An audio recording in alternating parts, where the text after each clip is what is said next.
Olá, amigos do canal Redemptoris Mater. Sejam muito bem-vindos. Ficamos muito contentes em estar com vocês de novo. Nesta primeira semana de novembro, celebramos a solenidade de Todos os Santos, em que nos alegramos pela vida de todos os santos que estão nos céus, especialmente aqueles desconhecidos, aqueles que não foram canonizados.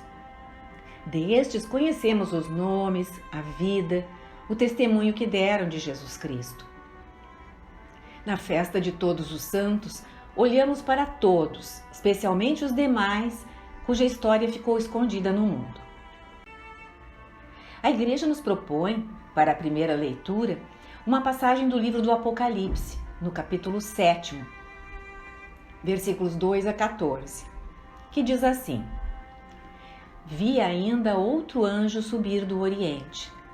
Trazia o selo de Deus vivo e pôs-se a clamar com voz retumbante aos 4 anjos, aos quais fora dado danificar a terra e o mar, dizendo: Não danifiqueis a terra, nem o mar, nem as árvores, até que tenhamos assinalado os servos de nosso Deus em suas frontes.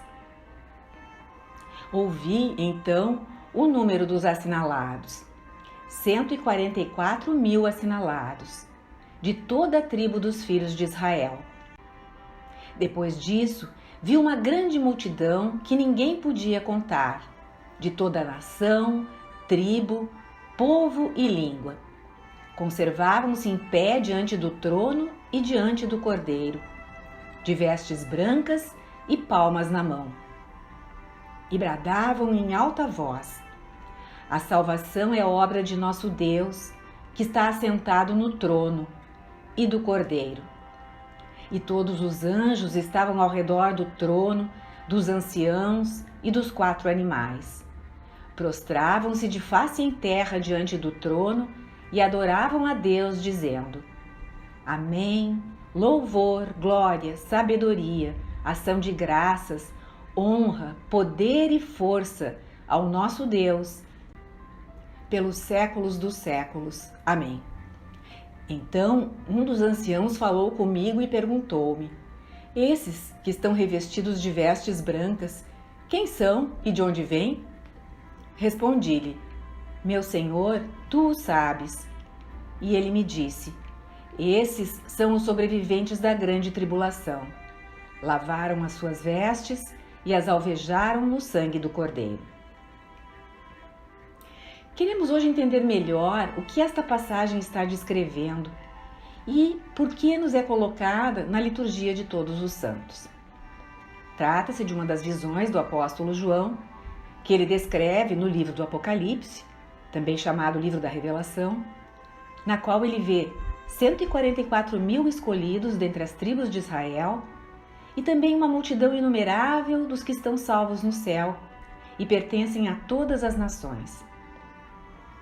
Portanto, são 2 grupos de eleitos, os chamados santos, daqueles que aceitaram a salvação que lhes foi obtida pela paixão, morte e ressurreição de Jesus Cristo, o Cordeiro de Deus. Fazem parte da Igreja Universal, que representa todos os povos da terra. Aquele número de 144.000 que João dá tem intrigado muitos estudiosos. Podemos encontrar a chave de compreensão no Antigo Testamento, como acontecerá com inúmeras outras passagens do livro da Revelação que acharmos estranhas. Aliás, são cerca de 700 a 800 alusões feitas ao Antigo Testamento nos 22 capítulos do Apocalipse. Aqui João fala desse grupo de 144.000 pessoas que foram marcadas em suas frontes. Está aludindo ao livro de Ezequiel, capítulo 9, cuja profecia fala dos israelitas justos de Jerusalém, que recebem uma marca espiritual na testa antes da destruição da cidade, e este sinal vai protegê-los. Ezequiel narra que a glória do Senhor partiu do templo e que o templo será destruído diante dos pecados contínuos de Israel. Essa visão é do século VI a.C. Então Javé chama um homem vestido de linho branco que tinha os instrumentos de escriba na cintura, e lhe diz: percorre a cidade, o centro de Jerusalém, e marca com uma cruz na fronte os que gemem e suspiram devido a tantas abominações que na cidade se cometem. Em hebraico, a palavra, aqui traduzida por cruz, é a letra T, chamada tal no hebraico antigo, e que tinha a forma de uma cruz. Em outras palavras, significa que a marca na fronte é o sinal que aponta para quem é justo em Israel e que será salvo da destruição, conforme a visão de Ezequiel. A visão de João é similar, contudo diz respeito à nova aliança. O anjo que ele vê vai ferir toda a terra, mas os servos de Deus serão selados na fronte dentre as 12 tribos de Israel. O número 144.000 simboliza todos os israelitas que se salvarão pela fé em Cristo, marcados, portanto, com o sinal da cruz, que é o sinal da fé em Jesus. Constituem aquele que os profetas chamam de o resto de Israel. Também Paulo, na carta aos Romanos, nos capítulos 9 a 11, fala da dureza dos corações que tomou conta de parte de Israel, a quem ele pertence, mas que há um resto que permanece. É um resto dos que creem em Jesus como o Messias Filho de Deus, ao contrário da maioria que não o aceitou. João está relatando a mesma realidade, só que com uma linguagem apocalíptica. A ideia básica para o número 144.000 é que se cuida de 12 tribos vezes 12 apóstolos vezes 1.000, a plenitude de todos os hebreus que aderem à igreja e se salvam pela fé em Cristo. Em outras passagens, João faz alusão a 24 anciãos, as 12 tribos e os 12 apóstolos, ou a Nova Jerusalém, que tem 12 pedras de fundação e 12 portões. Porque para João a igreja é sempre Israel e os apóstolos. Depois de ver o resto de Israel que se salvará, na segunda parte da sua visão, João não consegue contar o número dos que estão salvos. É uma multidão de todas as nações, povos e línguas, que representam os gentios. Estão de pé em frente do trono e do Cordeiro. Esses têm 2 marcas, carregam palmas nas mãos e usam vestidos brancos. Se retornarmos ao Antigo Testamento, as palmas eram associadas à festa dos tabernáculos, celebrada para agradecer a colheita do outono.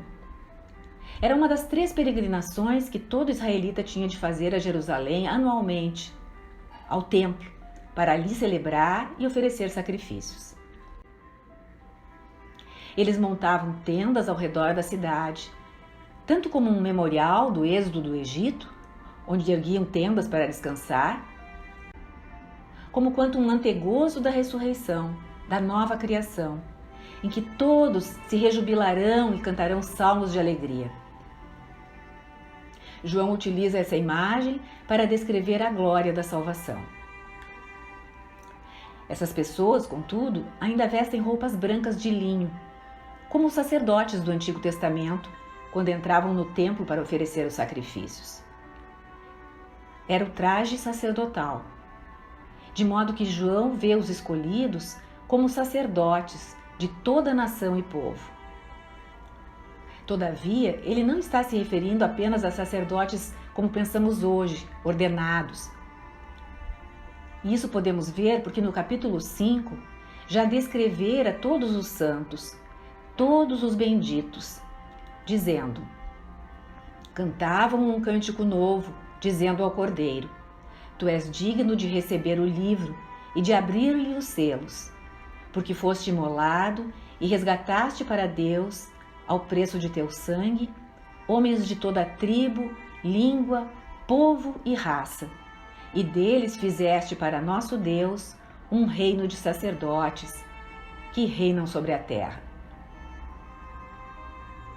Ele se refere a todos os que são salvos como um reino de sacerdotes, e não apenas aqueles que na época, no início da igreja, eram chamados de anciãos, os presbíteros, bispos e sacerdotes. Todos os cristãos têm uma missão sacerdotal, louvam e adoram e oferecem sacrifícios e glória a Deus e propagam a sua palavra. Um dos anciãos que estão ao redor do trono, e isso significa que se trata do trono de Deus nos céus, dirige-se a João, perguntando-lhe quem são estes que se vestem de branco e de onde vêm eles. E ante a resposta de João, de que o ancião que está no céu é que pode saber melhor, vem a explicação. Esses são os sobreviventes da grande tribulação. Lavaram as suas vestes e as alvejaram no sangue do Cordeiro. A grande tribulação era esperada pelos judeus para acontecer antes do tempo da salvação, do mundo que há de vir, como o chamavam eles. Jesus assumiu o sofrimento sobre os seus ombros e, através desse sofrimento, instaurou o reino de Deus, que já começou nesta terra. Assim, João deixa compreender que o mesmo que aconteceu a Jesus acontecerá com a sua igreja no fim dos tempos e antes da ressurreição dos mortos. O ancião descreve ao apóstolo justamente esses santos que passaram pela tribulação e foram salvos. Mas é bem curioso que tenham tido suas vestes lavadas e tornadas brancas no sangue do Cordeiro. Porque o sangue não branqueia uma roupa e sequer sai facilmente quando se espalha sobre ela. É um paradoxo que parece indicar que João se refere às vestes dos sacerdotes, que, ao oferecerem sacrifícios, degolando os cordeiros, ficavam banhadas de sangue. Assim é com a Igreja de Cristo. E isso inclui tanto os mártires como todos os santos, de todos os tempos. Porque, essencialmente, quando o cristão é batizado, é marcado na testa com o sinal da cruz e, naquela época, recebia uma veste branca ao sair da água, para simbolizar a purificação do pecado pelas águas do batismo e o sangue de Cristo. O sangue de Cristo, o Cordeiro, lava e torna a pessoa pura. De fato, Jesus dissera a Nicodemos que para entrar no reino dos céus era necessário nascer de novo, da água e do Espírito. Em resumo, João tem esta visão da igreja, composta por judeus e gentios, todos lavados e purificados pelo sangue de Jesus Cristo, que, assim, formou um reino de sacerdotes, em que todos se oferecem como hóstia pura ao Pai, junto com o Filho. E com esta linkagem, o evangelho do final de semana é o das bem-aventuranças, entre as quais está a que fala da pureza de coração. Bem-aventurados os puros de coração, porque verão a Deus. Esse evangelho das bem-aventuranças é um retrato de Jesus. Se olharmos para elas, veremos que Jesus passou e viveu cada uma. E se é dele, deve ser aquele retrato ao qual todos os seus discípulos devem aspirar para ser santos e chegar ao céu. Ser pobre em espírito, puro de coração, pacífico, misericordioso, etc. O Catecismo da Igreja, falando das bem-aventuranças, no parágrafo 1717, afirma assim: as bem-aventuranças traçam a imagem de Cristo e descrevem a sua caridade. Exprimem a vocação dos fiéis associados à glória de sua paixão e ressurreição. Iluminam as ações e atitudes características da vida cristã. São promessas paradoxais que sustentam a esperança nas tribulações. Anunciam as bênçãos e recompensas já obscuramente adquiridas pelos discípulos. São iniciadas na vida da Virgem Maria e de todos os santos. Com isso, nesta celebração de todos os santos, somos convidados a nos lembrarmos de nossa vocação, nosso chamado a viver as bem-aventuranças, para sermos contados dentre aquela inumerável multidão vista por João, aqueles que lavaram suas vestes e as tornaram brancas no sangue do Cordeiro. O Senhor esteja convosco, Ele está no meio de nós.